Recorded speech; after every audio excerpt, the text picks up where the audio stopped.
3 seconds. That was all the time separating life from a bloodbath in the VIP section of the Obsidian. A Glock 19 slid across the polished mahogany table, spinning like a roulette wheel before stopping dead, the barrel pointing at no one and everyone at once. The room went silent. Not the comfortable silence of luxury or contemplation, but the heavy, suffocating silence that smells like expensive cologne and gunpowder. The kind of silence that precedes violence. Elena Morgan stood frozen, a crystal tumbler of scotch trembling in her hand. She was 24 years old, a doctoral candidate in computational linguistics at Columbia University, and she was absolutely certain she was about to die. She had one job tonight, one simple rule that had been drilled into her head during her 3 nights working at the Obsidian: be invisible. Furniture does not speak.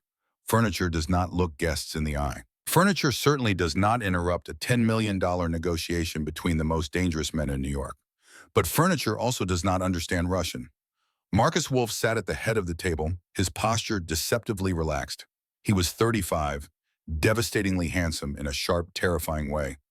Dark hair swept back from a face that could have graced magazine covers if not for the scar cutting through his left eyebrow. That small imperfection ruined his beauty just enough to make him unforgettable. His eyes were the color of cold steel, and right now they were locked on the trembling girl holding his scotch. He did not reach for the weapon on the table.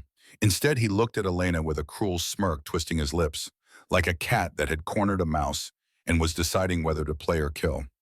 Across from Marcus sat 3 men who looked like they had been carved from granite. Russians. Specifically, members of the Bratva, the Russian organized crime syndicate that controlled everything from Brighton Beach to the docks of Newark. The man in the middle was a bear of a human being, Konstantin Volkov. 50-something years old with gold teeth that glinted when he smiled and tattoos creeping up his neck like vines of violence.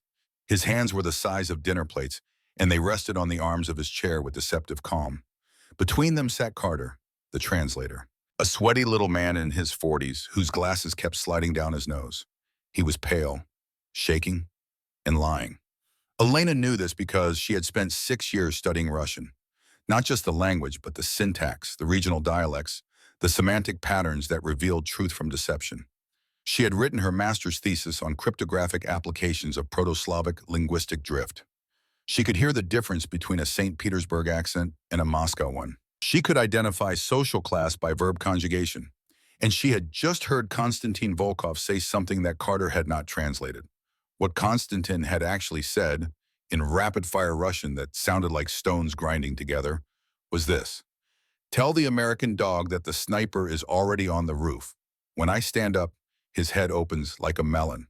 What Carter had translated was this: "He says the price is too high, Mr. Wolf. He says he is insulted. He will take his business to the triads if you do not lower the fee by 20%. Elena's heart hammered against her ribs. She looked at Carter's hands. They were not just shaking from fear. His thumb was tapping against his thigh in a rhythmic pattern. 1, 2, 1, 2, a signal. Carter was not incompetent. Carter was a mole. This was an execution, and she was standing in the middle of it. Marcus was speaking now, his voice low and smooth like velvet dragged over gravel. 20%? Tell them I don't do discounts. Konstantin grinned, showing all those gold teeth. He placed his massive hands on the arms of his chair, muscles tensing. He was preparing to stand up.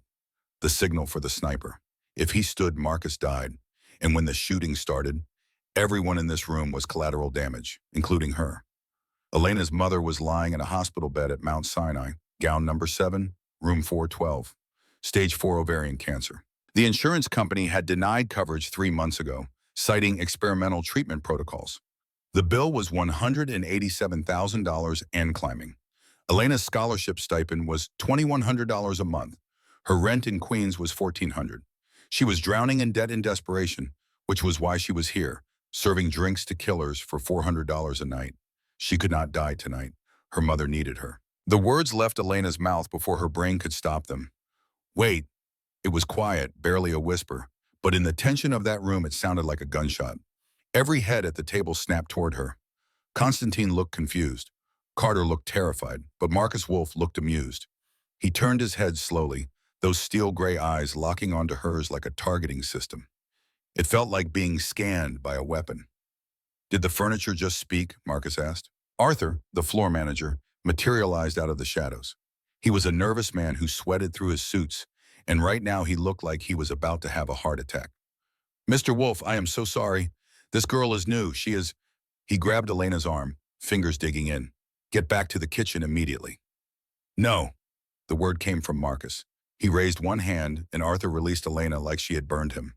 Marcus did not break eye contact with her. She has something to say. Don't you, sweetheart? Elena clutched the empty tray against her chest like a shield. Her voice came out trembling, but gaining strength. The translation. It's wrong. Carter jumped out of his seat. This is preposterous. She's a waitress. What does she know? I have a master's degree from Yale. Marcus ignored him completely. His eyes never left Elena's face. He reached under his jacket, and for a moment Elena thought he was going for a phone. Instead, he pulled out the Glock. Matte black. Deadly. He held it for a moment, weighing it, then slid it across the table. The gun spun in a lazy circle before coming to rest, pointing vaguely at Constantine. Marcus leaned back in his chair, spreading his arms. The amusement had vanished from his face, replaced by something cold and calculating. If you're so smart, honey, then translate it. Tell me what he just said before I put a bullet in his head. He paused, letting that sink in. Or maybe yours. It was a test. A cruel, sadistic game. He did not believe her. He just wanted to humiliate her before he fired her, or worse. Elena looked at the gun. Then she looked at Constantine, whose smile had faltered. His eyes had gone hard. Dangerous. She made her choice. He didn't say the price was too high, Elena said, her voice ringing clear in the silent room. And he didn't mention the triads. She switched to flawless Russian, the vowels rolling off her tongue with a perfect St. Petersburg accent. She looked directly at Constantine. I know about the sniper on the roof, Volkov. Sit down, or you will be the one who does not leave tonight. Constantine's face went white, actually white, like someone had drained all the blood from his body. He froze halfway out of his chair, mouth opening and closing like a fish. Marcus did not understand the words, but he understood the reaction. The predator in him woke up. His eyes narrowed, assessing, calculating. Elena switched back to English. She forced herself to look at Marcus, even though every instinct screamed at her to run. He said, tell the American dog that the sniper is already on the roof. When I stand up, his head opens. Your translator is lying to you, Mr. Wolf. He's setting you up for an execution. The silence that followed was absolute. Marcus did not look at Elena anymore. He looked at Carter. The translator was sweating so profusely now that drops were hitting the mahogany table. Little dark spots spreading across the wood. Mr. Cross, she's crazy. She's making things up. Carter's voice rose to a squeak. Marcus moved faster than Elena thought humanly possible. He did not reach for the gun on the table. He reached for the steak knife on his dinner plate. In one fluid motion, practiced and precise, he drove the blade through Carter's hand, pinning it to the mahogany.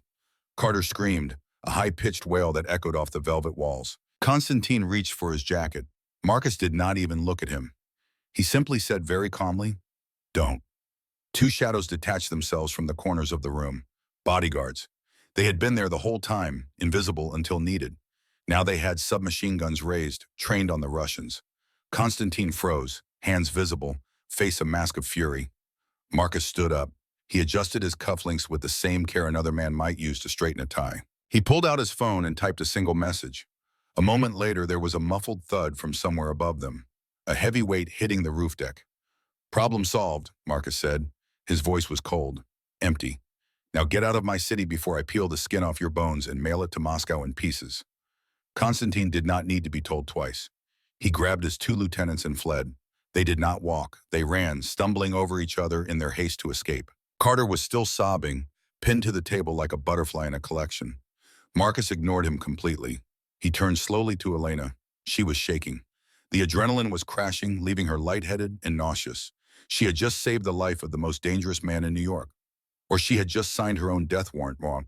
At this point, she was not sure which. Marcus stepped closer. He smelled of sandalwood and something darker. Danger, maybe. Power. He reached out and took the tray from her hands, tossing it carelessly onto the floor. It clattered loudly in the silence. Who are you? He asked. It was not a question. It was a demand. Elena, she whispered. Elena Morgan. Marcus reached into his pocket and pulled out a thick roll of cash. He did not count it. He just stuffed it into her apron pocket. Then he grabbed her chin, tilting her face up to his. His fingers were hot against her skin. "You're fired," he said. Elena blinked. Tears stung her eyes. After everything, after saving his life, he was firing her? "What?" "You're fired from this dump," Marcus clarified. His thumb brushed her lower lip, a gesture that was shockingly intimate. "Starting tomorrow, you work for me." He released her chin and turned away, pulling out his phone to make another call. Dismissing her, the conversation was over. Elena stood there frozen, her mind trying to process what had just happened. In her apron pocket, the cash felt heavy, wrong, like a chain wrapping around her throat. She should run. She should take the money and disappear. But she knew with a sinking certainty that Marcus Wolf did not make offers. He gave directives. And people who said no to Marcus Wolf tended to disappear. Behind her, Arthur was having a nervous breakdown. Carter was still sobbing. The bodyguards were cleaning up, efficient and silent. And Elena Morgan, doctoral candidate in linguistics, 24 years old, was no longer invisible. She had just been seen by the wolf. 72 hours earlier, Elena Morgan's life had been ordinary. Difficult, exhausting, drowning in debt, but ordinary. She lived in a fourth-floor walk-up in Queens. The building had peeling paint and a broken buzzer. Her apartment was a studio, 400 square feet, that smelled like the cooking from the Thai restaurant below. She shared a bathroom with 2 other tenants. The hot water worked maybe half the time, but it was hers, and it was cheap enough that after rent and food, she had about $200 left each month. Money that went straight to the hospital. On Tuesday afternoon, 3 days before she met Marcus Wolf, Elena sat in the oncology wing of Mount Sinai Hospital, holding her mother's hand. Martha Morgan had been beautiful once. Elena had seen the photos. A dancer in her youth, with long auburn hair, and a smile that could light up a room. Now she was 58 years old and looked 80. The cancer had hollowed her out, left her a shadow. Her wig sat on the bedside table, forgotten. Her real hair, what was left of it, was thin and gray. "Baby, you don't have to keep doing this," Martha said. Her voice was weak, barely above a whisper. "The treatment, it's too expensive." Elena squeezed her mother's hand gently. The skin felt like paper, thin and fragile. "We're not giving up, Mom. Dr. Reyes said the new protocol could work." "Could," Martha repeated. She turned her head to look at her daughter. Her eyes, at least, were still bright, still sharp. "That word is doing a lot of work, sweetheart." "I have faith," Elena said, even though she was not sure she believed it anymore. The truth was written in black and white on the billing statements that arrived every week. Treatment could, $187,000. Insurance coverage, denied. Reason, experimental procedure not covered under standard policy. Elena had appealed. Twice. Both times the insurance company had sent back form letters, polite and implacable. "We regret to inform you that your claim has been denied." She had looked into payment plans. The hospital wanted $5,000 a month. She made $2,100. She had applied for grants, for charity assistance, for every program she could find. All of them had waiting lists months long, or requirements she did not meet, or funding that had already been exhausted. She was drowning, and her mother was dying. "You should be working on your dissertation," Martha said, "not spending all your time here with me." "I can do both," Elena lied. The truth was that her dissertation had ground to a halt. She was supposed to be writing about semantic variants in Proto-Slavic dialects and its applications to modern cryptographic systems. Groundbreaking work, her advisor said. Work that could revolutionize the field, but she could not focus. Every time she sat down to write, all she could think about was money. Bills, debt, the ticking clock of her mother's illness. 3 days ago, a classmate had mentioned a job. Under-the-table work, cash payment, no questions asked. A private supper club in Manhattan was hiring servers. The pay was good. $400 a night, maybe more in tips if you worked the VIP section. Elena had asked what kind of supper club. Her classmate had shrugged. The kind that doesn't advertise. The kind where you sign an NDA and keep your mouth shut. But the money is real. Elena had hesitated. She was a doctoral student at one of the most prestigious universities in the country. She spoke 5 languages fluently. She had an IQ of 165. She was not supposed to be serving drinks to strangers, but $400 a night was $1,600 a week, $6,400 a month, more than triple her stipend. She could not afford pride. She had gone to the interview the next day. The Obsidian was not listed on Google Maps. It did not have a website. The address existed only on a handwritten note that Elena clutched as she rode the subway into Manhattan. The building was in the meatpacking district, wedged between a boutique hotel and an art gallery. From the outside, it looked like nothing. A black door, no sign, no windows. Elena almost walked past it twice before she found the small intercom button. She pressed it. A voice crackled through the speaker. Name? Lena Morgan.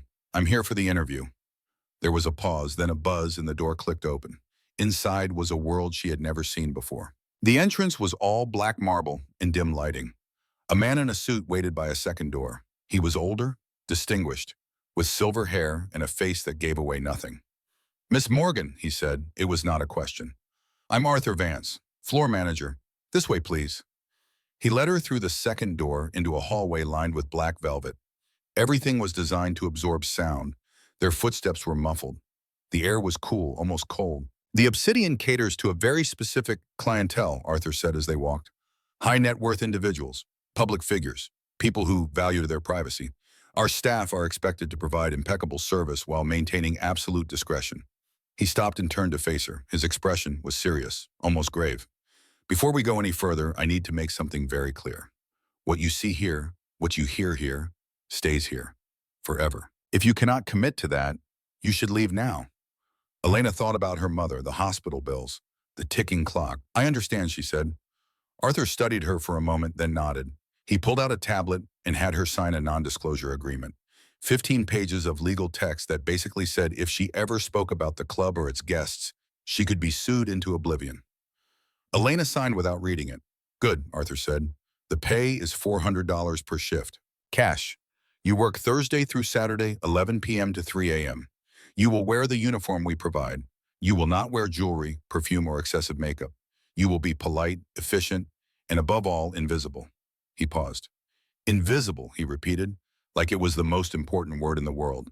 The guests do not want to see you. They do not want to hear you. You are furniture with a pulse.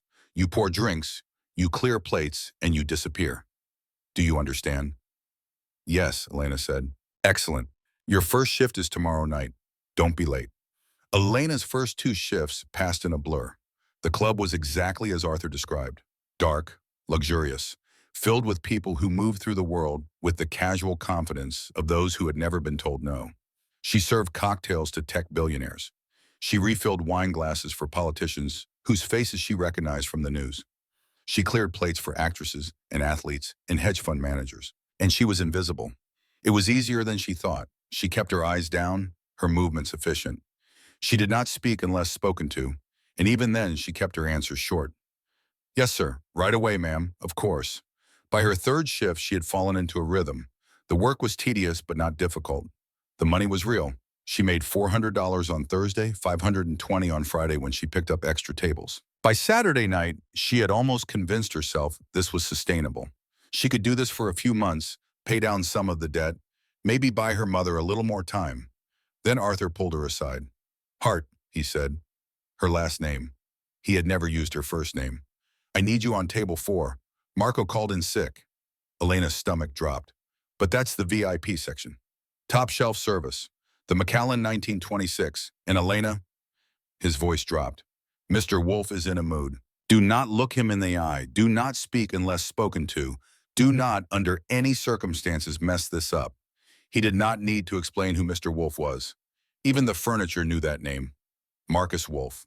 The tabloids called him a venture capitalist and shipping magnate. The staff whispered about him in the kitchen, voices low and nervous. Elena's ex-boyfriend, a paralegal who drank too much, had once hinted that the FBI had files on Marcus Wolf thick enough to stop a bullet. He was not the old-school mobster eating spaghetti in a tracksuit. Marcus Wolf wore bespoke suits and spoke with the diction of a senator and dismantled his enemies with the precision of a surgeon. And tonight, Elena was serving him scotch. She took the crystal tumblers and the bottle of Macallan, so expensive she was afraid to breathe on it, and walked toward table 4. The VIP section was separated from the rest of the club by heavy curtains. Inside, the atmosphere was different, tighter, more dangerous. Marcus Wolf sat at the center of a circular booth. He was younger than she expected, mid-30s maybe, handsome in a way that made her nervous, like looking at a beautiful predator through glass and wondering if it could break through. Across from him sat three men who looked like they had been carved from violence. The biggest one had gold teeth and tattoos crawling up his neck. His eyes were flat, dead. Between them sat Carter, the translator, looking like he was about to be sick. Elena approached silently. She placed the glasses on coasters, the soft clink of crystal, the only sound. Marcus did not look at her. Neither did the Russians. She began to pour the scotch, her hands steady despite her racing heart. That was when Constantine started yelling. His voice was harsh, grinding, spitting Russian consonants like bullets. Elena's brain automatically translated, a reflex from 6 years of study. And that was when she realized Carter was lying. That was when she realized she was standing in the middle of an execution. That was when she made the choice that would change everything. She said one word, "Wait."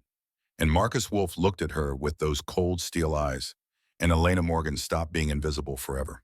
Elena Morgan did not sleep that night. She sat on the edge of her sagging mattress in Queens, staring at the stack of $100 bills that Marcus Wolf had shoved into her apron pocket. $5,000. More money than she made in 3 months of graduate work.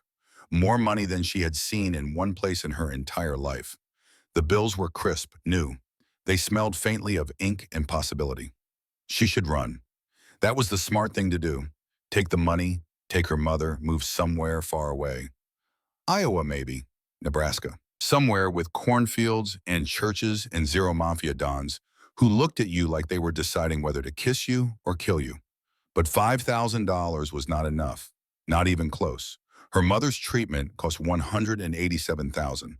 This money would buy maybe 3 weeks. A month if she was lucky. And Marcus Wolf had said she was fired from the Obsidian, but hired to work for him. Doing what? Translating? Breaking codes? Becoming complicit in whatever empire of violence he controlled? Elena looked at her phone. 4:30 in the morning. Outside her window, Queens was still dark. The Thai restaurant below was quiet. Somewhere a car alarm was going off. That familiar urban soundtrack of insomnia. She thought about her dissertation. About Professor Chen, who believed in her work. About the life she had planned. The clean academic career studying language patterns and syntax structures.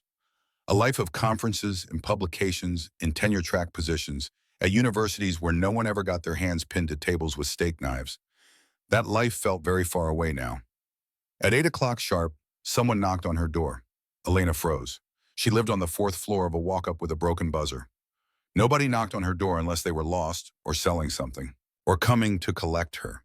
She looked through the peephole. Standing in the hallway, looking absurdly out of place among the peeling paint and cooking smells, was a man in a charcoal suit. He was older, distinguished, maybe 60, with silver hair and the kind of face that gave nothing away. He held a tablet in one hand. Elena opened the door a crack, keeping the chain on. "Yes?" "Miss Morgan," the man said. His voice was smooth, cultured. "My name is Silas Vance. I am Mr. Wolf's chief of staff. The car is waiting downstairs." "I didn't say yes," Elena managed. Silas smiled. It did not reach his eyes. "Mr. Wolf does not make offers, Miss Morgan. He gives directives." Elena felt her hands go cold. "And if I refuse? Then you would be making a very poor decision." Silas glanced at his watch. "Besides, your mother's transfer to Presbyterian Specialized Care Unit has already been arranged. Dr. Arya Thorne, the best oncologist in the country, is reviewing her case as we speak." The words hit Elena like a physical blow. She gripped the doorframe to steady herself. "How do you know about my mother?" "We know everything, Miss Morgan." Silas's expression did not change. "Please, the car is blocking a fire hydrant." 10 minutes later, Elena was in the back of a black Maybach, watching her neighborhood disappear through tinted windows. She had thrown on jeans and a sweater, grabbed her laptop bag, and followed Silas down 4 flights of stairs in a daze. The car was ridiculous. Leather seats that probably cost more than her yearly rent. Climate control, a privacy screen between her and the driver.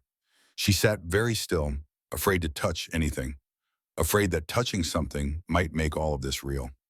They drove into Manhattan, past the tourist traps of Times Square, through Midtown, straight into the financial district where the buildings pierced the sky like steel and glass daggers. The car pulled up to a tower that Elena had seen before but never really noticed.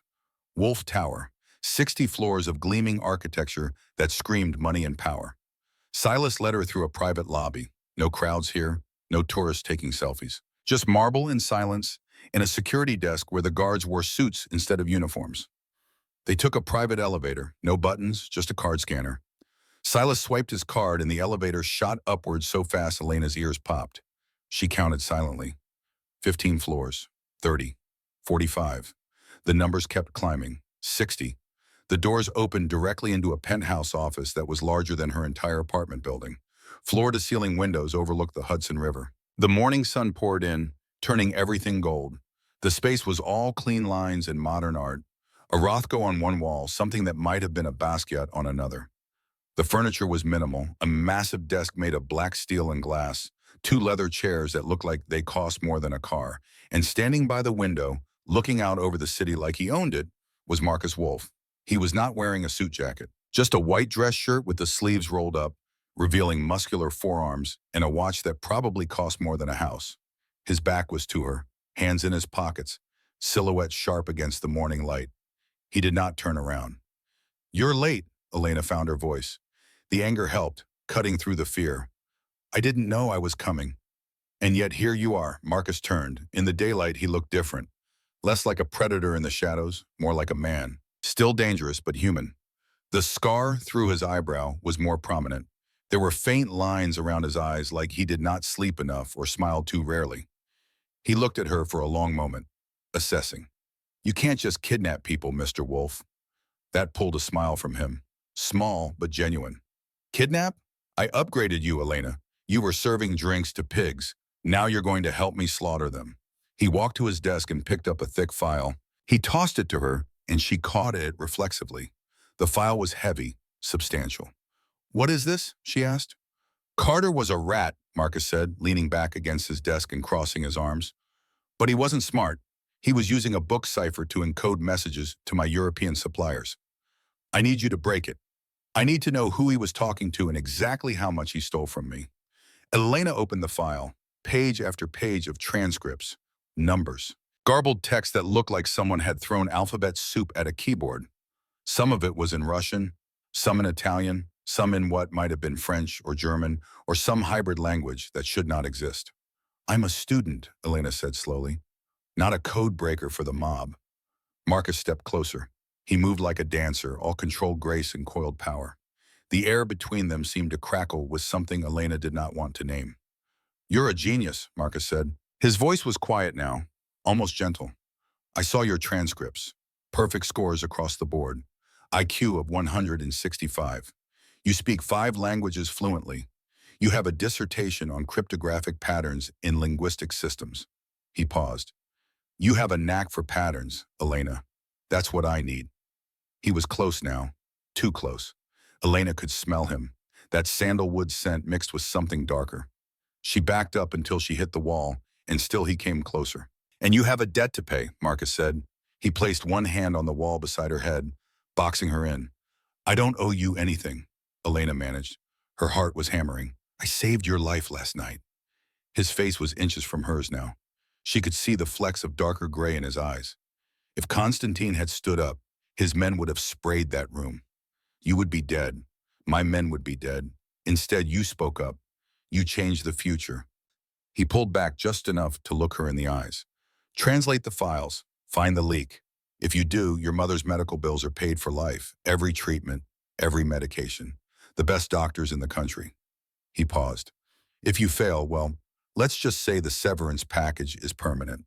Elena looked at the files in her hand, then at the man who held her life like a chess piece. And she realized with a jolt of terror that felt almost like excitement that she was not just scared of him. She was fascinated. "I need a computer," she said. Her voice came out steadier than she felt. "And coffee, black." Marcus's grin was slow and dangerous, the smile of the devil getting exactly what he wanted.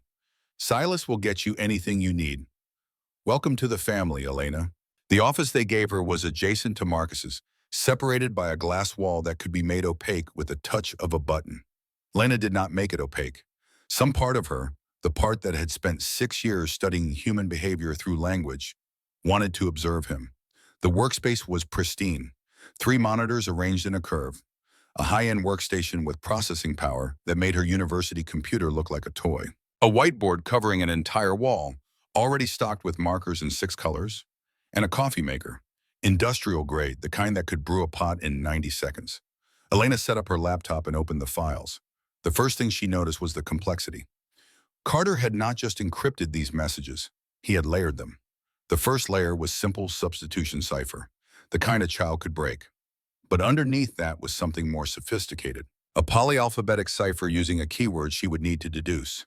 And underneath that, a third layer that made her head hurt just looking at it. This was not the work of some Yale graduate playing spy. This was professional, sophisticated. Someone had trained Carter, or Carter was smarter than anyone gave him credit for. Elena started with frequency analysis. She wrote a quick program to count character repetition, looking for patterns. In English, the letter E appeared roughly 13% of the time. In Russian, it was O at 11%. Different languages had different fingerprints. The first message took her 4 hours to crack. It was in Russian, but transliterated into Latin alphabet using a Cockney rhyming slang substitution. The phrase baker's dozen meant 13, which corresponded to the 13th letter of the alphabet M. Orchestra in E-flat meant the musical note E-flat, which in Russian solfege was Mi-flat, which reduced to M. It was insane. Brilliant and insane. The decoded message read, "Bluebird flies at high tide. Confirm receipt. Bluebird." Elena frowned. She had come across that term before in her research on Russian criminal slang, Sinaya Ptitsa. In the 1990s, it had been code for heroin. But Marcus's syndicate did not deal in drugs. That was what the whispers said. Arms, yes. Technology, yes. Money laundering, absolutely. But never powder, never narcotics. So what was the Bluebird? Elena stood up and walked to the glass wall. On the other side, Marcus was on the phone, speaking in rapid Italian. She could not hear him through the soundproofing, but she could see him. The sharp gestures, the focused intensity. He looked up, caught her watching. Raised an eyebrow. Elena walked to the door between their offices and knocked. Marcus gestured her in, still talking. She waited, examining the room.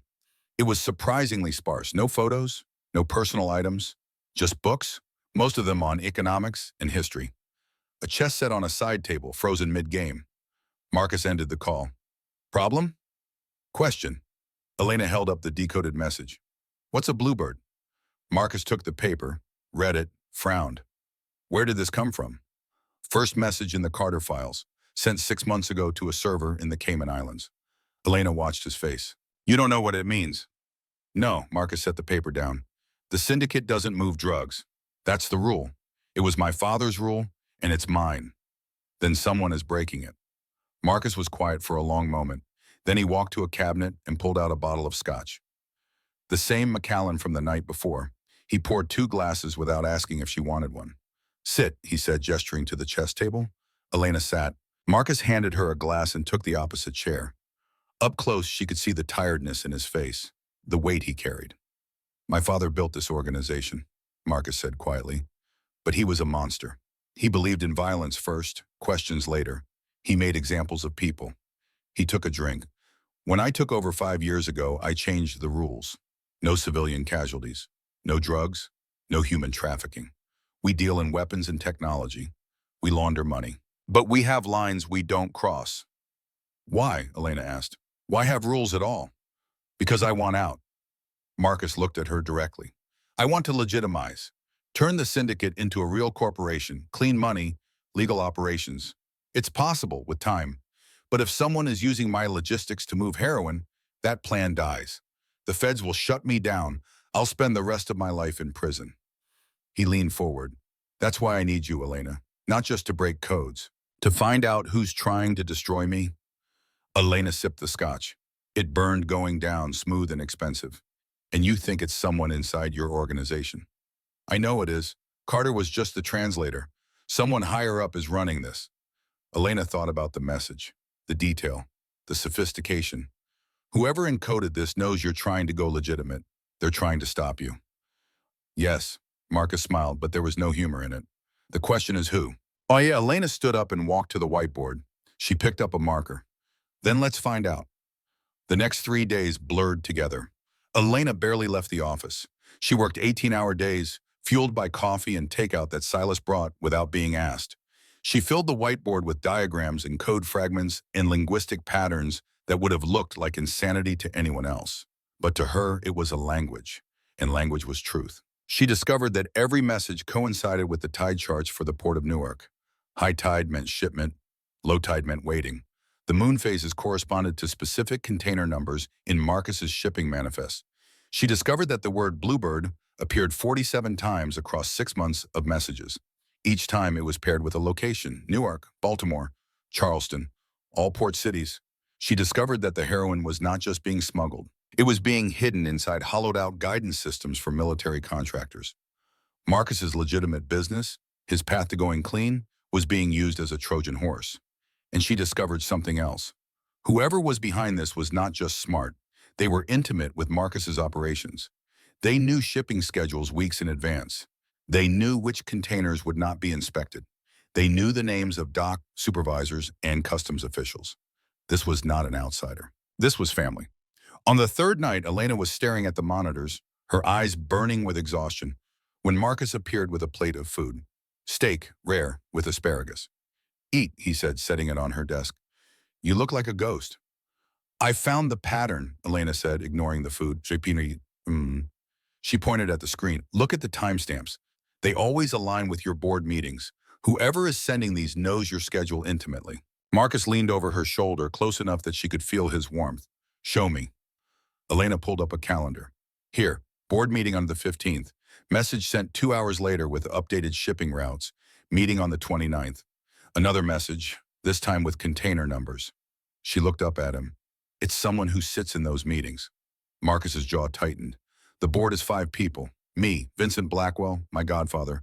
David Chen, my CFO. Sarah Morrison, head of logistics. And James Reeves, legal counsel." "Vincent Blackwell," Elena said slowly. The name meant something. She had seen it in the files. "My godfather." Marcus straightened. "He raised me after my father died. Taught me everything. He retired 5 years ago when I took over. Said he wanted to cleanse his soul." Elena turned to her laptop and pulled up the server trace she had been running.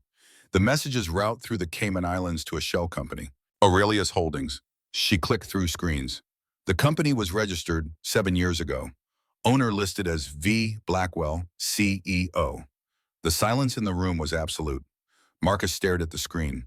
His face had gone very still, very cold. "Vincent."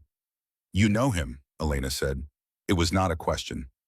"He's the man who taught me how to tie a tie," Marcus said quietly, "and how to hide a body." Elena watched him process it, the betrayal, the scope of it. "If he's using your logistics to move heroin, he's not just making money. He's framing you. If the feds find that product in your containers, you go to prison, and he takes the empire back. He looks like the savior, stepping in to clean up his godson's mess." Marcus was quiet for a long moment. Then he did something Elena did not expect. He laughed, a short, bitter sound. "I should have seen it. He never wanted to retire. He wanted me to fail so he could prove I was too soft to run the syndicate." Marcus turned to her. "Is there more?" "One more thing." Elena pulled up the final message. "This was sent yesterday. It's different from the others. Not about shipments, about a date and location." She pointed to the decoded text. "January 12th, the gala, the Red Room." Marcus went very still. "The Metropolitan Museum Charity Gala. Vincent hosts it every year. He invited me 3 months ago. I wasn't planning to attend." "He needs you there," Elena said. "The question is why?" "To kill me," Marcus said simply, "or to have me arrested. Either way, it's public. It's final." Elena felt her chest tighten. "Then you don't go." Marcus looked at her, really looked at her, with an intensity that made her breath catch. "If I don't go, he wins. He disappears, takes the operation underground, and I spend the rest of my life looking over my shoulder." He stepped closer. "No, we go to the gala. We walk into his trap." "We?" Elena's voice came out smaller than she intended. "I need you there. You're my insurance. Vincent won't expect me to bring a witness, and if he tries anything—" Marcus reached out and touched her face, gentle despite the violence in his eyes. "You're the smartest person I know, Elena. I trust you to see what I might miss." Elena should have said no, should have run, but she thought about the past 3 days. The way Marcus brought her food when she forgot to eat. The way he listened when she explained her process. Really listened, treating her mind with respect instead of condescension. The way he looked at her, sometimes, when he thought she was not paying attention, like she was something precious and dangerous at once. "What do I have to do?" she asked. Marcus smiled. slow and dangerous and breathtaking. You have to pretend to be my fiancé. The transformation took 6 hours. A team of stylists arrived at dawn, 3 women who moved with military efficiency. They did not ask Elena's permission or opinion. They simply went to work. She was scrubbed in a bath that smelled like lavender and something expensive. Her skin was exfoliated until it glowed. Her hair, usually pulled back in a practical ponytail, was washed and conditioned and treated with products she could not pronounce.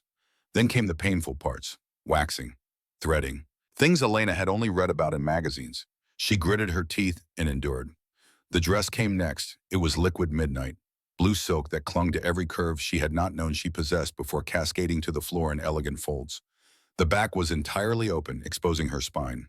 The front was cut just low enough to be devastating without being inappropriate.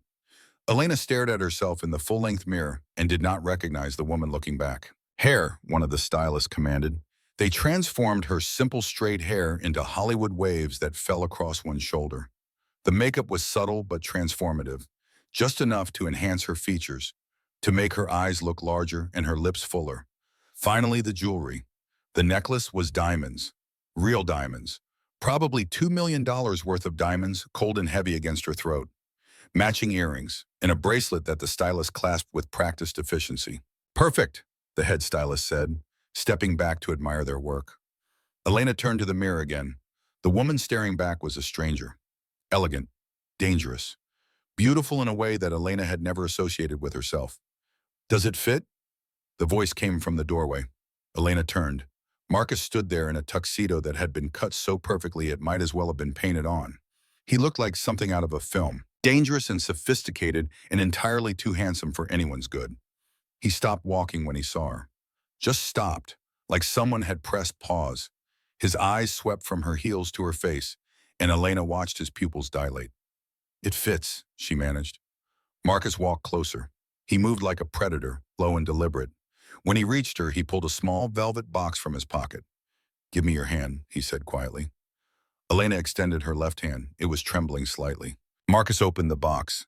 Inside was a ring that took her breath away. An emerald-cut diamond set in platinum, easily 5 carats, flawless and brilliant. He slid it onto her finger. It fit perfectly, like it had been made for her.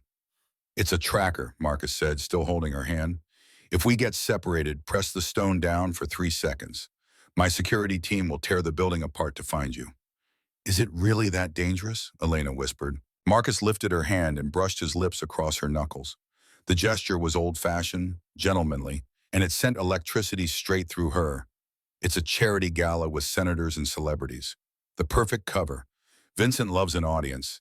He won't try anything on the dance floor, but he'll try to get me alone." That's what the message meant. The Red Room. It's a private viewing gallery inside the museum. "So we avoid it?" "No." Marcus's eyes were hard. "We walk right into it. But we do it on my terms." He reached behind his back and pulled out a small pistol. Pearl-handled, compact, deadly. He lifted the slit of her dress, and Elena felt her face flush as his fingers brushed her thigh. He slid the gun into the garter, the metal cold against her skin. "If he orders his men to kill us, you shoot. Center of mass. Don't close your eyes." Elena looked up at him. They were close now, so close she could count his eyelashes. "You're asking me to be willing to kill for you. I'm asking you to be willing to survive."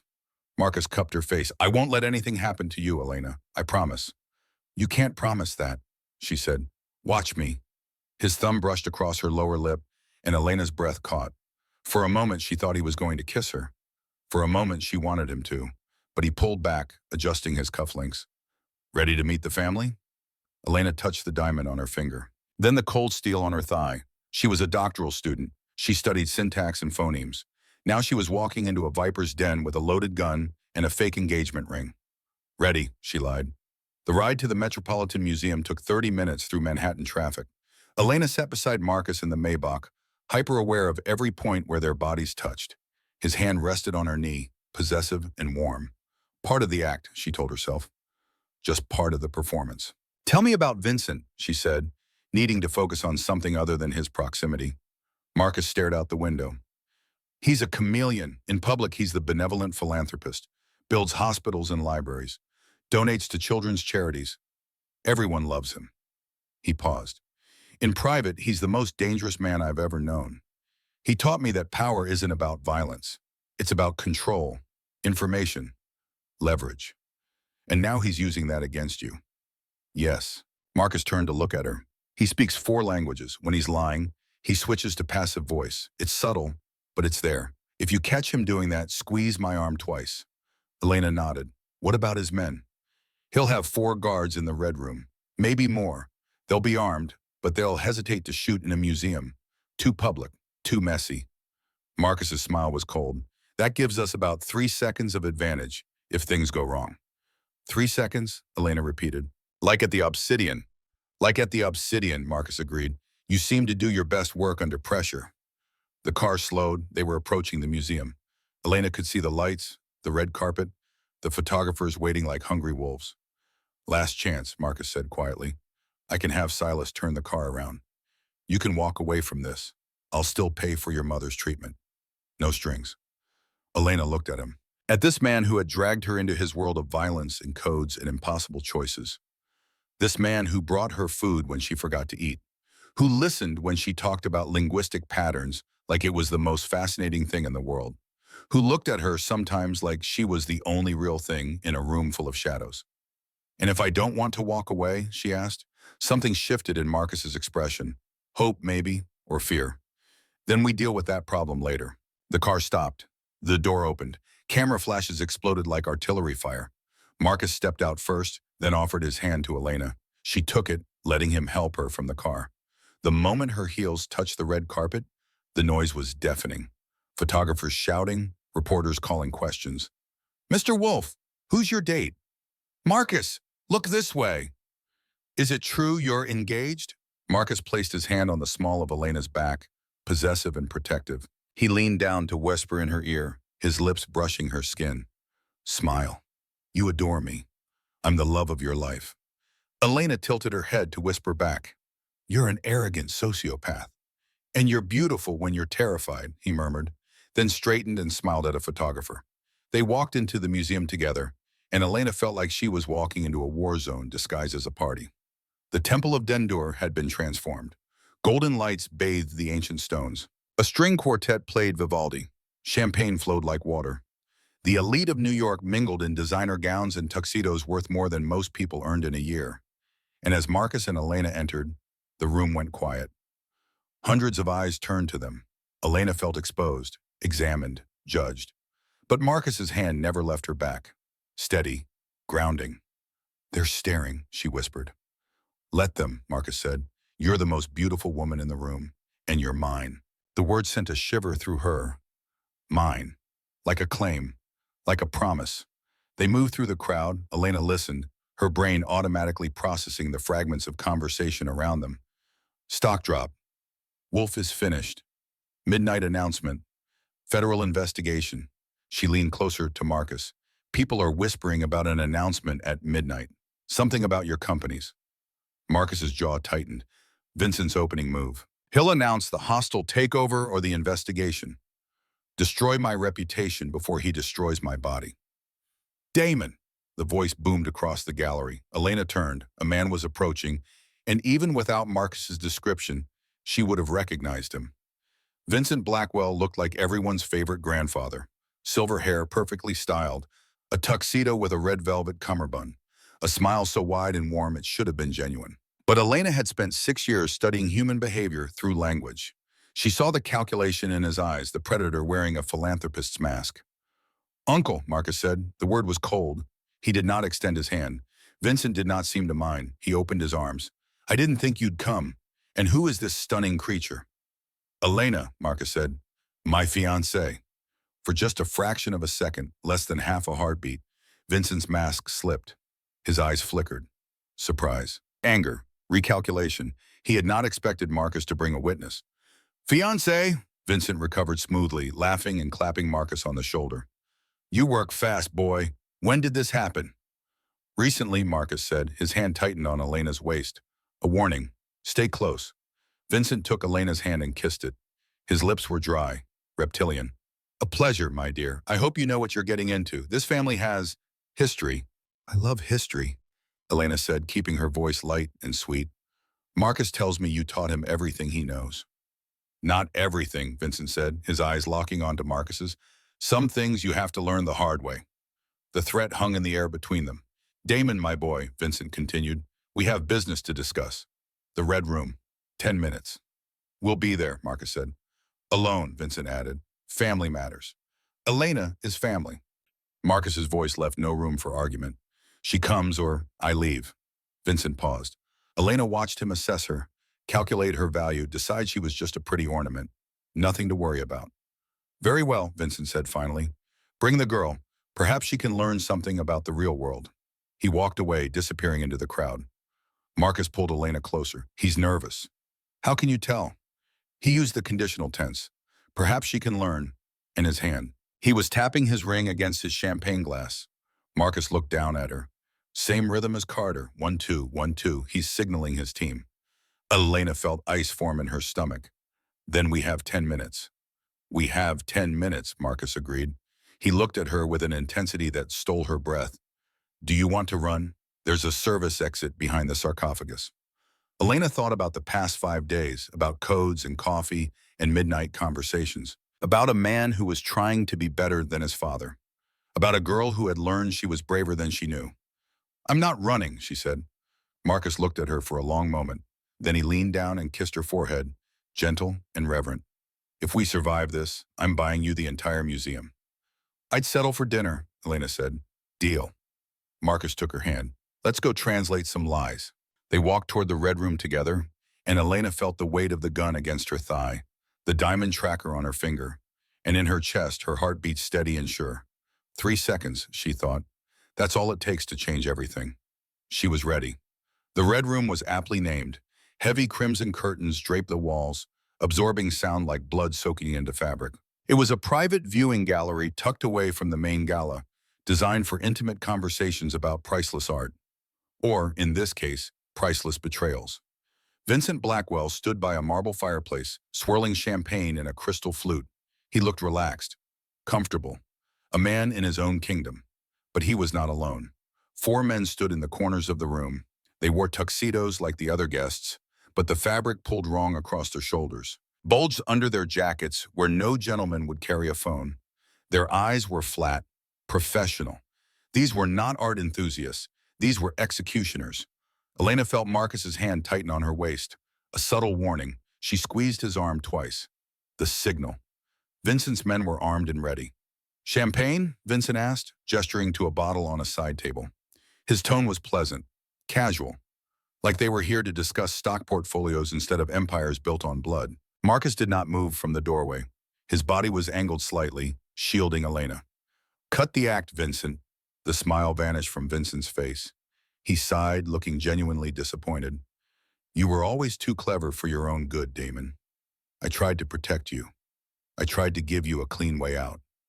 By framing me, Marcus's voice was cold, empty of emotion. By retiring you, Vincent snapped. The mask was cracking now, revealing the predator beneath. You're soft, Damon, trying to legitimize the syndicate, turning us into a corporation. He gestured sharply, champagne sloshing. We are wolves, not accountants. He took a step forward, passion rising. The heroin, that's quick cash. That's power. Real power. And you were getting in the way with your morality and your 5-year plans and your delusions of going straight. Marcus's jaw tightened. So you kill me and take it all back. I don't want to, Vincent said. He actually sounded sincere. But the board agrees you've become a liability. It's a necessary correction. Vincent raised his hand. The 4 men in the corners reached into their jackets. Wait! The word came from Elena, sharp, desperate. For the second time in a week, she stopped murder with her voice. Vincent looked at her, really looked at her for the first time. Annoyance flickered across his face. What? Elena stepped out from behind Marcus. Her heart was hammering so hard she thought it might break her ribs. But her brain was ice cold, clear. She had spent 5 days breaking codes. This was just another puzzle. You can't kill him, Elena said. Her voice was steady, much steadier than she felt.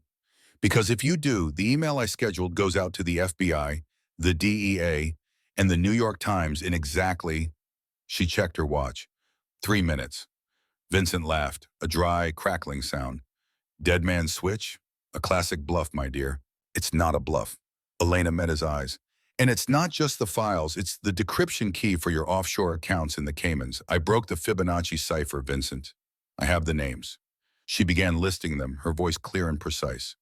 Buyers in Eastern Europe, cartel leaders in Sinaloa, Bratva connections in Moscow, Albanian mafia networks in the Balkans. Vincent's face was shifting now, uncertainty creeping in. Elena switched to Serbian, her accent flawless, quoting a message she had decoded just hours ago. Plava ptika leti u ponoć, ali kavazi od zlata. The bluebird flies at midnight, but the cage is made of gold. Vincent went pale, actually pale, like someone had opened a valve and drained the blood from his body. That was your personal message to the Serbian crime lord, Elena said quietly, sent 6 hours ago through an encrypted server in Zurich. There is no way I could know that unless I had complete access to your network. She took a step closer to Vincent, emboldened by the shock on his face. Kill us and you lose everything, your money, your reputation, your freedom. You'll die in a federal prison, forgotten and alone. Vincent pointed a shaking finger at her. Who is she? Marcus's voice cut through the room like a blade. She's the smartest person in this room. And she's right. He looked at Vincent with something that might have been pity. Call them off. Sign the transfer of Aurelius Holdings to me. Right now, or Elena presses send. It was a standoff. 4 armed men, 2 unarmed targets, and a timer counting down. The silence stretched like wire pulled taut. Then one of the guards behind Marcus moved. He was young, maybe 25, impatient. He raised his weapon, not waiting for Vincent's order. A Sig Sauer P226, standard issue for professional muscle. He aimed at the back of Marcus's head. Elena saw it happening in slow motion. The guard's finger tightening on the trigger, the micro-expression of determination on his face, the slight shift of his weight as he prepared for recoil. Down, Elena screamed. She did not think, did not plan. She just moved. She tackled Marcus, her body slamming into his with all the force her 120 pounds could generate. They hit the marble floor together as the gun went off. Bang! The sound was deafening in the enclosed space. A Ming Dynasty vase exploded where Marcus's head had been a heartbeat before. Priceless fragments, scattering like shrapnel. Marcus rolled as he fell, training taking over. He did not reach for a gun. He reached for the knife concealed in his sleeve. A 4-inch blade, razor-sharp, perfectly balanced. He threw it without hesitation. The blade buried itself in the young guard's throat. The man made a wet, choking sound and dropped, hand clutching at the steel protruding from his neck. Kill them, Vincent shrieked. All pretense of civility was gone. He dove behind a velvet sofa, scrambling like a rat. Chaos erupted. Elena scrambled across the floor, the silk dress tearing. She reached for her thigh, fingers fumbling with the garter. The pearl-handled pistol felt heavy and cold and wrong in her hand. Another guard charged at her. He was massive, easily 250 pounds of muscle and violence. He raised a boot to stomp on her. Bang, bang, 2 shots rang out. Not from Elena's gun, from Marcus's. The guard dropped like a felled tree, clutching his chest. Blood spread across his white tuxedo shirt in dark blooms. Marcus stood over Elena, his weapon smoking. His face was a mask of pure, unadulterated rage. Not the cold control she had seen before. This was primal, feral. He was not looking at the man he had just shot. He was looking at the remaining 2 guards. His voice, when he spoke, shook the walls. Anyone else touches her, and I will burn this entire city to the ground. The 2 guards looked at their dead comrades, looked at the demon in the tuxedo, looked at each other.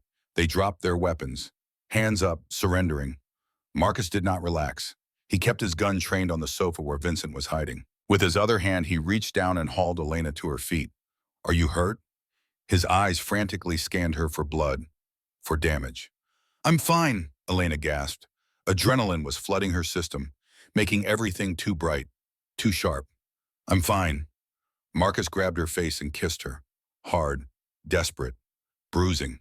It tasted like fear and survival, and something fiercer than either. Then he pulled back, turning his attention to the sofa. It's over, Vincent. Come out and sign the papers, or I let my fiancée finish the job. Slowly, Vincent Blackwell emerged from behind the sofa. He looked small now, diminished. The patriarch reduced to a frightened old man in an expensive suit. He walked to a side table where legal documents waited. His hands shook as he picked up a Mont Blanc pen. You're making a mistake, Damon, Vincent said. His voice was hoarse. You think you can just go legitimate? The Senate, the FBI, the IRS will not just let you walk away because you bought some hospitals. I'm not walking away, Marcus said quietly. I'm evolving, something you refuse to do. Vincent signed the documents. The transfer of Aurelius Holdings, the shipping routes, the shell companies, the debt ledgers, everything. He tossed the pen onto the table. It rolled and clinked against a crystal ashtray. There, it's yours, the ships, the roads, all of it. He looked up at Marcus with something like hatred. You are now the king of ashes. Marcus moved to collect the papers. Elena stayed close, the gun still in her hand. She did not like how Vincent was looking at her, like a snake deciding whether to strike one last time before dying. I will leave, Vincent said, smoothing his jacket. But I think there is one more asset we need to transfer. Full disclosure, as the accountants say. He reached into his jacket. Marcus's gun snapped up instantly, aimed at Vincent's forehead. Relax, boy, Vincent said. No weapons, just a receipt. He pulled out a thick cream-colored envelope, sealed with red wax. He did not hand it to Marcus. He slid it across the table toward Elena. Her name was written on it in elegant calligraphy. Elena Morgan. What is this? She whispered. The truth, Vincent said. His smile was cruel now, victorious. Open it, unless you prefer to remain a pet. Elena, don't. Marcus's voice held a note of panic she had never heard before. Whatever is in there, it's a lie. He's trying to poison you. Is it? Vincent countered. Whatever is in that envelope, Damon, you paid for it. Indirectly, of course. Elena looked at Marcus. The fear in his eyes was not for himself. It was guilt. She snatched the envelope before Marcus could intercept it. Her fingers trembled as she broke the wax seal. Inside was a dossier, not thick, just 3 pages. But sometimes 3 pages were enough to destroy a world. The first page was a photocopy of an internal email from Aurelius Holdings, dated 2 years ago. Subject, candidate recruitment, project cipher. Target, Elena Morgan, doctoral candidate, Columbia University. Status, watch list. Elena's hands went numb. 2 years ago, before her mother's insurance was denied, before the Obsidian, before any of this. She turned to the second page. It was a financial directive to Mount Sinai Hospital Billing Department. Rapid Claims Denials Incorporated. Regarding patient Martha Morgan. Oncology. Instruction. Override standard approval. Flag as experimental, high risk. Deny all coverage requests under subsection 44B. Initiate maximum debt collection protocol. Authorized by V. Blackwell. The room tilted. Elena could not breathe. The air in her lungs had turned to glass, cutting her from the inside. She remembered that day. The day the letter came. The day the insurance company said no. The day her mother looked at her with those tired, kind eyes and said, "Baby, you don't have to keep fighting for me." That was the day Elena had stopped sleeping. The day she had taken the job at the Obsidian. The day she had become desperate enough to become invisible. It had not been bad luck. It had not been bureaucracy. It had been a strategy. You, Elena looked up at Vincent. Her vision was blurring with tears. You blocked her treatment. I needed a code breaker, Vincent said simply, casually, like discussing the weather. Someone brilliant but desperate. Someone with nothing to lose but everything to fight for. He smiled. Happy people don't work for the Mafia, Elena. Broken people do. I broke you so I could buy you. He gestured to the documents in her hand. I was going to make you an offer next week. Money, your mother's life in exchange for your loyalty. He glanced at Marcus. Damon just happened to find you first. Elena felt something break inside her chest. Not her heart, something deeper. The fundamental belief that the universe had any fairness, any justice, her entire life. Her mother's pain, the sleepless nights, and the debt, and the desperation. And all of it had been engineered, manufactured. She was not a person to these men. She was a resource to be acquired, a tool to be used. She turned to Marcus. He was standing very still, not looking at Vincent, looking at the papers in her hand. Did you know? Elena's voice was barely a whisper. Elena, Marcus started. He took a step toward her. Did you know? She screamed it this time, tears streaming down her face. I didn't know he caused it, Marcus said. His words came fast, urgent, desperate. I swear to you, I didn't know he blocked the insurance. But I knew who you were. He paused. The moment you walked up to that table at the Obsidian, I knew you were Vincent's target. That's why I hired you, to keep you away from him. Elena threw the papers at him. They fluttered through the air like white feathers, drifting down between them. To keep me away or to steal me? Her voice broke. You didn't hire me to protect me, Marcus. You hired me because you wanted the asset before he got it. No, Marcus shook his head. No, that's not. You're just like him. Elena backed away. You play with people's lives like it's chess. My mother suffered because it was convenient for your war with Vincent. And you, she looked at him, this man she had almost trusted, almost believed in. You're no different. You just pay better. I am nothing like him, Marcus roared. He slammed his hand against the wall. The sound made the remaining guards flinch. I saved your life. I took a bullet for you at the Obsidian. He stopped, breathing hard. Does that mean nothing?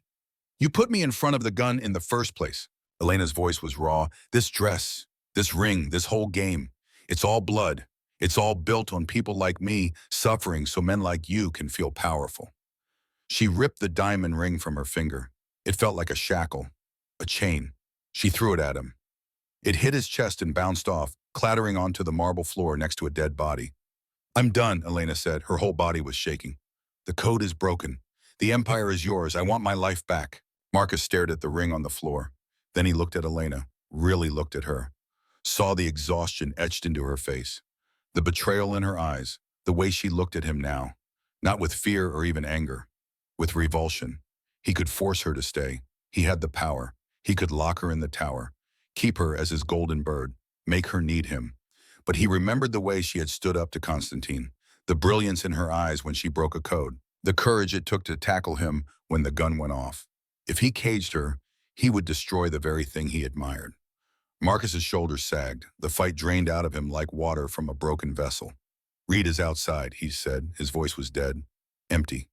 The car is waiting. He'll take you to the hospital. Your mother has been moved to the private suite at Presbyterian. The account is fully funded. For life. I don't want your money, Elena sobbed. It's not charity. Marcus turned his back on her. He could not watch her leave, could not see the disgust in her eyes. It's a transaction. You did the work. You get the payment. Now go before I change my mind. Elena did not hesitate. She did not say goodbye. She turned and ran. Out of the red room, past the stunned caterers who had heard the gunshots, through the gala where the orchestra was still playing a Strauss waltz, oblivious to the tragedy that had just occurred. She burst through the museum doors into the cool New York night. The January air hit her like a slap. She was still wearing the torn silk dress, the diamonds at her throat, the gun still in her hand. She looked at the pistol, dropped it in a nearby planter, kept running. Reed was waiting by the Maybach exactly as Marcus had said. The driver opened the door without a word. No questions, no judgment. Elena climbed in and the car pulled away from the curb. She looked back once, just once. The museum was lit up like a jewel box, beautiful and cold and full of priceless things that people killed for. And somewhere inside, Marcus Wolfe stood among the wreckage of his kingdom. Elena turned away and did not look back again. 6 months later, the fall semester at Columbia was just beginning. Elena stood in front of the dissertation committee, her hands clasped behind her back to hide the trembling. Miss Morgan, Professor Chen said. He was smiling. Your work on cryptographic patterns in linguistic drift is unprecedented, groundbreaking. Where did you get access to such sophisticated encryption examples? Elena chose her words carefully. Field research, Professor. I consulted for a private security firm over the summer. It was technically true. Truth was all about framing. The committee deliberated for 7 minutes. Then they called her back in. Congratulations, Dr. Morgan. The title felt strange, earned but hollow, like wearing someone else's clothes. Elena walked across campus afterward, leaves crunching under her feet. Students rushed past, young and alive, and unburdened by the weight of secrets. She had been one of them once, a lifetime ago. She visited her mother every Sunday at Presbyterian Hospital. Martha was in remission now. Dr. Thorne's experimental protocol had worked. The cancer was not gone, might never be gone, but it was sleeping. Dormant. Martha looked like herself again. Color in her cheeks, light in her eyes. She had gained back some weight. Her real hair was growing in, short and gray, but hers. You look tired, baby, Martha said that Sunday, reaching out to touch Elena's face. Are you sleeping? I'm fine, Mom. Is it a man? Elena felt tears prick at her eyes. It was, but it didn't work out. Do you love him? The question was simple. The answer was not. Elena thought about midnight coffee and shared scotch and the way Marcus had looked at her when she explained linguistic patterns, the way he had kissed her in the red room, desperate and fierce, the way he had let her go. I don't know, she whispered. I don't know what love is supposed to feel like. Martha squeezed her hand. It's supposed to feel like coming home. Does he feel like home? Elena thought about Wolf Tower, the view of the Hudson, the glass walls and modern art, and the man who stood by the window looking out over his city. He felt like a storm, Elena said finally, beautiful and dangerous and impossible to control. Then maybe you're better off, Martha said gently. Maybe. Elena went back to her apartment in the Upper West Side. She could afford it now, thanks to the consulting fee that had appeared in her bank account 3 days after she left the gala. $200,000. Enough to pay off her student loans. Enough to upgrade from the Queen's walk-up. Enough to buy a little peace. But peace, she was learning, was not the same as happiness. She graded papers. She applied for postdoctoral positions. She went to faculty mixers and smiled at colleagues and pretended that her life was normal. At night, she watched the news. Wolf Industries had announced a merger with a legitimate tech firm. Marcus's face was on Forbes. The Kingmaker's new empire, the headline read. He was doing it, going legitimate, cleaning the blood off his hands. Elena touched the television screen where his face smiled, professional and distant. Good for you, she whispered. On a Thursday evening in late October, Elena was grading papers when someone knocked on her door. She frowned.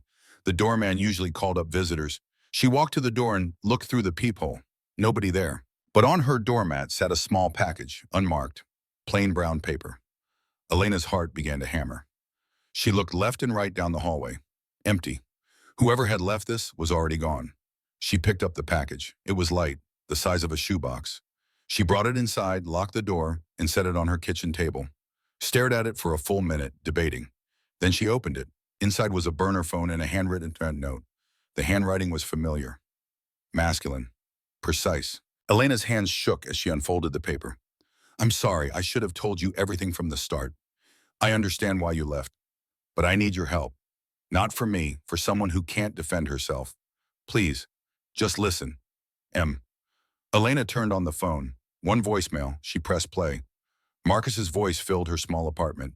He sounded different, strained, desperate in a way she had never heard. Elena, I know I have no right to ask, but this isn't about me. It's about my sister. Elena's breath caught. Sister? I never told you I had a sister, Marcus continued. His voice cracked slightly. Lily, she's 19. Vincent took her before the gala. I thought signing the papers would get her back. It didn't. There was a long pause. Elena could hear breathing, heavy, controlled. He's holding her in a facility overseas, Romania. The messages you decoded, one of them has coordinates, but it's in a dialect I don't recognize. Old Church Slavonic mixed with modern Romanian. Another pause. You're the only person I know who can read it. If you don't want to help me, I understand, but please, help her. She's innocent. She doesn't deserve to suffer for my sins. The message continued. There's a flight tomorrow night. Teterboro Airport, 8 p.m. If you're coming, be there. If not, his voice dropped to barely a whisper. I'll understand, and I'll never contact you again. The longest pause yet. I miss you, Elena, every goddamn day. The message ended. Elena sat in the silence of her apartment. The phone felt heavy in her hand. A grenade with the pin pulled. Marcus had a sister, a 19-year-old girl being held hostage by Vincent Blackwell as revenge, as leverage, as punishment. Elena looked at her dissertation on the table. Her mother's medical bills, finally paid. Her life, finally back to normal. Everything she had fought for. But she thought about a girl she had never met. Scared, alone, innocent. She thought about Marcus, who despite everything was trying to be better than his father. She thought about herself, about the woman who had tackled a Mafia boss to save his life, who had walked into the Red Room knowing she might not walk out, who had learned she was braver than she ever knew. Professor Chen's words echoed in her mind. Language is truth. And the truth was this. She could not walk away from someone who needed her help. Even if helping meant walking back into the storm. Elena picked up her phone and booked a car for tomorrow evening. Teterboro Airport, 7:55 p.m. Elena stepped out of the cab, a small duffel bag over her shoulder. She wore jeans and a leather jacket, practical boots. Her hair was pulled back in a ponytail. No silk dress, no diamonds, just herself. The private jet sat on the tarmac, sleek and waiting, and standing at the bottom of the stairs, backlit by the setting sun, was Marcus Wolf. He saw her, went completely still, like he could not quite believe she was real. Then he started walking toward her. Not running, but his pace was quick, urgent. They stopped 3 feet apart, close enough to touch, far enough to maintain distance. "You came," Marcus said. His voice was rough with emotion. "I'm here for Lily," Elena said firmly. "Not for you." "I know," Marcus nodded, accepting. "Thank you." They stood there, the space between them filled with 6 months of silence and everything they had not said. "But when we get her back," Elena continued, meeting his eyes, "we're going to have a conversation. About truth, about trust, about whether there's anything left to save between us." Something flickered in Marcus's expression. Hope, fragile and dangerous. "And if there is?" he asked quietly. Elena took a breath. "Then maybe, we start over. Clean slate, no lies, no manipulations, just two people trying to do the right thing." Marcus extended his hand, like a business deal. "Deal." Elena took his hand, shook it firmly, but neither of them let go. The current was still there. Undeniable. Electric. "So," Elena said, "what's in Romania?" Marcus helped her up the jet stairs, his hand warm on her elbow. "A monastery, built in 1432. Vincent's using it as a black site. And you have a plan?" Marcus's smile was grim. "I have you. That's better than a plan." Elena, despite everything, felt her lips quirk. "Flattery won't save you." "I'm counting on competence." Marcus gestured her into the jet. The interior was all leather and polished wood. Luxury designed for people who flew above the world. Elena chose a seat by the window. Marcus sat across from her. The pilot came over the intercom. "Mr. Wolf, we're cleared for takeoff." The engines roared to life. The jet began to taxi. Elena looked out the window as they gained speed, watched New York City blur and then drop away beneath them as they climbed into the darkening sky. 6 months ago, she had been invisible. A waitress serving drinks to killers. A doctoral student drowning in debt and desperation. Now she was flying into a war zone with a reformed criminal to save his sister from a vengeful godfather. What the hell was she doing? She looked at Marcus. He was watching her, his expression unguarded for once. Vulnerable. "Thank you," he said quietly, "for coming, for believing in second chances." Lena thought about her dissertation defense, about Professor Chen asking where she found her research materials. Field research, she had said. Truth was all about framing. "Language is truth," Elena said. "And the truth is, I can't walk away from someone who needs help, even if that someone is you." Marcus smiled, small but genuine. "I'll take what I can get." The jet leveled off. They were above the clouds now, suspended between Earth and stars. Elena pulled out her laptop. "Show me the message, the one with the coordinates." Marcus handed her a tablet. On the screen was a string of text that made Elena's linguist heart race. Old Church Slavonic mixed with modern Romanian. Cyrillic script intertwined with Latin alphabet. A code within a code. "This is going to take me a while," Elena murmured, already analyzing patterns. "We have 8 hours," Marcus said. "I'll get you coffee." He stood and walked to the galley. Elena watched him go, then turned back to the screen. The first line translated roughly to, "The bird sings in the cage of stone." A monastery, made of stone, where Vincent was keeping Lily. The second line was more complex, coordinates hidden in biblical references. She would need to cross-reference with medieval Romanian geography. Elena pulled up her databases and got to work. Marcus returned with coffee. Black, exactly how she liked it. He set it beside her without a word, then settled into his seat with his own laptop. They worked in companionable silence. The only sounds were fingers on keyboards and the steady hum of the jet engines. An hour passed, then 2. Elena found the coordinates. She found the security protocols Vincent was using. She found the guard rotations and the access codes and the architectural weaknesses. She found everything they would need to walk into a fortress and walk out with a hostage. "Got it," she said finally. Marcus looked up. "Tell me." Elena turned the laptop to show him. "The monastery is here. Northeastern Romania, near the Ukrainian border. Vincent has 12 guards on rotation, but there's a vulnerability. The eastern wall was damaged in an earthquake in 2010. They patched it, but the structural integrity is compromised." She pulled up a blueprint. "If we can get shaped charges on these 3 support points, the wall comes down, creates chaos. We use the chaos to extract Lily." Marcus studied the screen. That's good. That's very good. He looked at her with something like awe. How did you figure this out in 2 hours?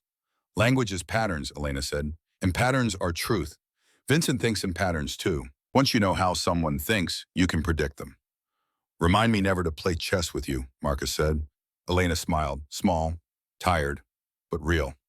You couldn't afford to. They landed in Bucharest at dawn. The sky was the color of steel, clouds heavy with coming rain. A car was waiting, an unremarkable sedan that blended into the morning traffic. They drove for 6 hours into the mountains. The roads became narrower, rougher, civilization giving way to forests and stone and ancient history.